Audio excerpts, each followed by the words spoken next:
14% वाला CM candidate, 2.5% वाला deputy CM, 18% को क्या मिला? यही है ना एक सवाल जो हर व्हाट्सएप ग्रुप पे खास करके मुसलमानों के अंदर में भेजा जा रहा है। एक चीज का फर्क आप लोगों को क्या नहीं मालूम है? जात और मजहब, ये दो अलग चीजें होती हैं। ये जो 2.5% है या 14% है, ये डिफरेंट कास्ट है हिंदुओं के अंदर की। और जब आप 18% की बात करते हैं, आप पूरी एक कम्युनिटी की बात करते हैं, पूरे एक मजहब की बात करते हैं। तो गोया आपने कास्ट का मुकाबला जब आप मजहब से करेंगे, तो 18% तो आप होंगे, उधर 2.5% और 14% नहीं आएगा, उधर 80% आएगा। और जब आप 18% को 80% से लड़ाएंगे इलेक्शन में, तो फिर लॉस किसका होगा? इस तरह से चीज़ों को समझिए। अब रही बात के 2.5% साहनी की आबादी को डिप्टी सीएम क्यों बनाया गया? यहाँ पे आप ये समझें कि लालू प्रसाद यादव का जो राइज हुआ था बिहार की पॉलिटिक्स में, वो निचले तबके को लेकर ऊपर उठे थे। अब निचले तबके में हिंदुओं की जितनी भी लोअर कास्ट थी वो तो थी, यादव थे सबसे प्रोमिनेंट, उसके अलावा फिर मुसलमान थे। यानी कि जितना भी सप्रेस क्लास था उसको लालू यादव ने रिप्रेजेंट किया था।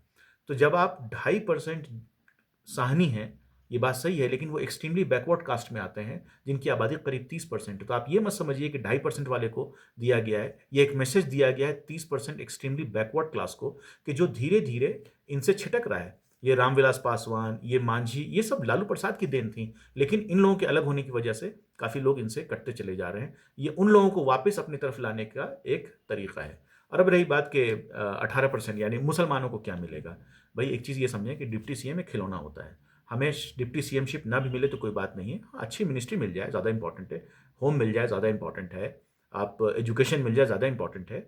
और उससे भी ज़्यादा इंपॉर्टेंट है कि जो मुसलमानों की इस टाइम हालत है दूसरे स्टेट में, कम से कम वो ना हो। मुसलमानों को कॉन्स्टिट्यूशन के हिसाब से उनके राइट्स मिलते रहें, वो ज़्यादा इंपॉर्टेंट है। इसलिए इस बात को समझने की ज़रूरत है, इसको तय किए जाने की ज़रूरत है कि 2.5% वाले को डिप्टी सीएम का नहीं दिया गया ऑफर, बल्कि 30% एक्सट्रीमली बैकवर्ड क्लास जो है उनको लुभाने के लिए ये दिया गया। और ये भी बता दें कि हो सकता है कि जिस साहनी साहब को दिया गया है, हो सकता है वो कल के छिटक के उधर चले जाएं, ये भी पॉसिबल है। उनको अपने तरफ रखने के लिए ये दिया गया। इस बात को समझें, मजहब और जात का फर्क समझें।